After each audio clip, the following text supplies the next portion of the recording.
Thanksgiving Day 2006 was the beginning of the most beautifully painful experience of my life.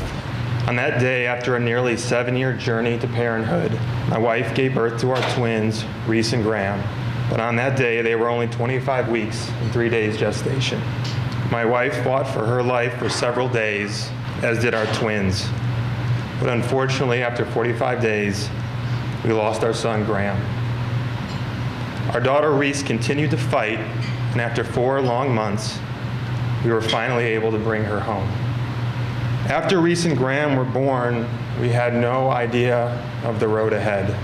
We knew that there was a lot that we didn't know. At that point, all we wanted was hope. I remember sitting down with the doctor and sharing that with him. We didn't want any statistics or best or worst case scenarios. The doctor was surprised, but respected our wish until the time came when we were ready, when we were stronger, when we wanted to know everything about our babies. We are incredibly grateful for everything that the doctors and nurses did for our babies to give them the best possible opportunity to not only survive, but to thrive.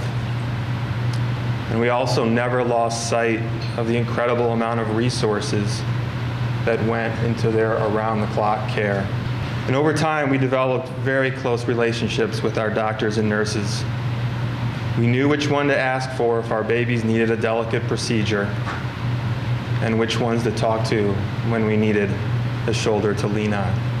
Within only a couple of days of losing Graham, I remember sitting in the chair next to Reese's crib and writing in my notepad, Graham's Foundation, supporting parents of micro-preemie babies. I realized that here we were, 2 educated professionals, a marriage with a solid foundation, the continual around-the-clock help from family, including my mother-in-law, who was also a maternity nurse, an employer that was more than understanding, a wonderful team of doctors, nurses, respiratory therapists, social workers, lactation consultants, you name it. We really felt like VIPs. And we also had great health insurance. Even a caseworker from the insurance company that was a former NICU nurse, helping me with any questions I had and checking in on our progress. We had all that going for us, and we were barely surviving. We were physically and emotionally spent. Every day was a blur, wanting to be at the NICU as much as we could, nervous when we were away, anxious to make the last call before we went to sleep at night, and nervous to make that first call in the morning. March 21st, 2007. After 4 months in the NICU, we could finally take Reese home, just a couple of weeks after her due date that had not gone unnoticed. We were excited, but we were more terrified. We realized that as difficult as the NICU journey was for us, we had the assurance of knowing that there were doctors and nurses just steps away from Reese at any moment to take care of her if she needed anything. And she still seemed to need them. Her alarms were still going off. Her oxygen was constantly alarming. It seemed like most of the other older babies were becoming quiet, but Reese's alarms and monitors were still active. And just like that, the responsibility was ours. And Reese continues to see specialists and therapists.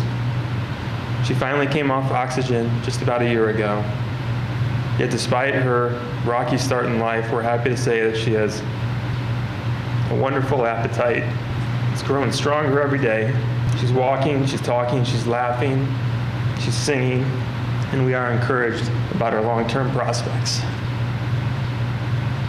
After a fairly lengthy administrative process, we were able to secure official 501c3 status for Graham's Foundation in February of this year, and we've already sent out over 150 care packages to parents with micro-preemies in the NICU, reaching 42 out of the 50 states, Canada, and even a military base in Israel. What is clear to me after our journey in the NICU, bringing our daughter home, is that the journey for babies that are born in the critical condition of prematurity have a myriad of possible outcomes. And my wife and I experienced the highest highs and the lowest lows. The fear and anxiety, the pain and the loss, but the hope, the joy, the relief, and the miracles. As I shared before, it was the most beautifully painful experience of my life. And while the well-being of the baby is the primary focus and concern, and it should be, it is also important that we take into consideration the health and the well-being of the parents and the family. Just recognize the toll that this experience takes on them emotionally, physically, and oftentimes financially as well. I want to acknowledge and thank all the NICU staffs and the organizations and companies that are doing everything they can to help improve the outcomes for babies. And for some, like Jen and me, helping us fulfill our ultimate dream of becoming a family and watching our daughter grow up and be all that she can be. Thank you.